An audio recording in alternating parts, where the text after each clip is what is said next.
Alright, well, while I wait for this video to upload, I'm going to be doing this tier list that I shoddily put together here of the games that I talk about in the video. So, Portal Reloaded. I'm feeling a light C on that one.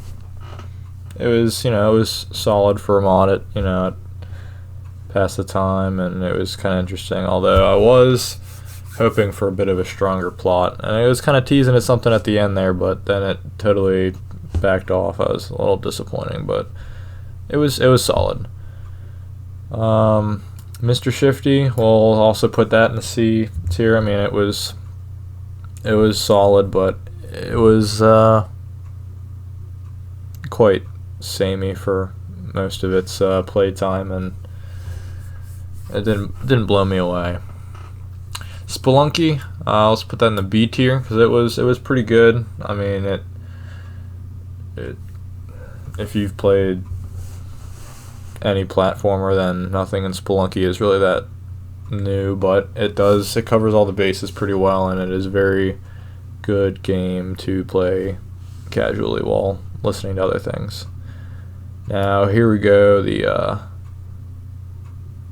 prize possession of the summer gone home, totally going in S tier. Great game.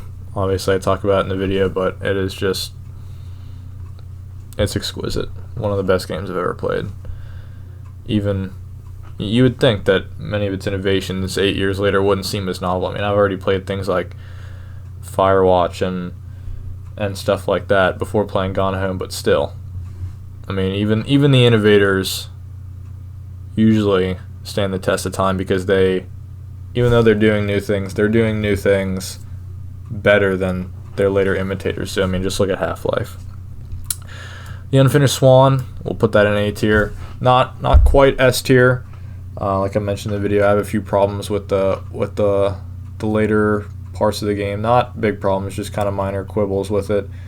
But on the whole, it's very unique sort of game. I mean, I've never played anything like it, and I mean, just for novelty alone, it's got to go in A. But in addition, it does create a very memorable experience.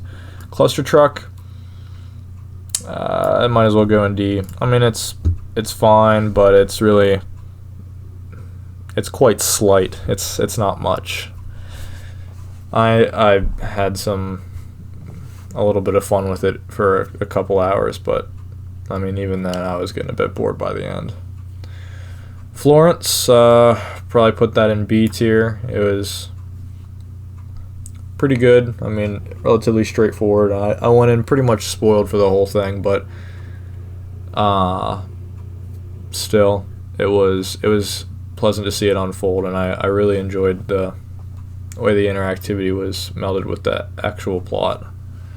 Off Peak, probably put that in A. It's just such a weird game, and the music is so good that I used like half of the soundtrack for my last video. So yeah, I'm very eager to play Cosmo D's other games because just based off of Off Peak, I mean, I can't even get it out of my head. It's incredibly weird and memorable and feels very deliberate in an artificial way, if that makes sense. Dear Esther, I'm feeling a B tier on Dear Esther because on one hand, it's kind of boring. On the other hand, it's very poetic. And even though I didn't understand it on my first playthrough, I have just come to appreciate it more and more. And I mean, I wouldn't be surprised if it rises in my estimation over time even more. Tacoma. Tacoma. I'll say a strong B for Tacoma because it is a pretty good game. And especially on its own terms, it does a lot of things really well, and the story it tells is functional, above average, but it doesn't come anywhere near Gone Home, and it does at times feel like a watered down System Shock 2 or Prey. I mean, Prey came out the same year, but it feels like there's a lot of missed potential with it and with its mechanics. Puzzle Agent, I'm really loading the B deck here, but I'm gonna have to put it in B because it was pretty good. The puzzles were fun, kept me playing. The story was wild. I mean, it was very, very funny. Although it did end quite abruptly, I wasn't really prepared for that. But Puzzle Agent, it's pretty good. 80 Days.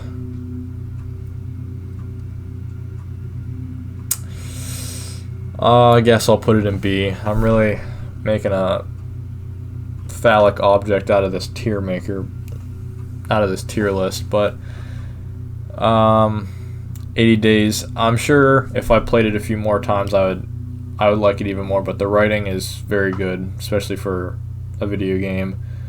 I mean, there's not a lot to the gameplay. It is basically a choose your own adventure kind of game, text-based game, but out of that genre, it is definitely top shelf.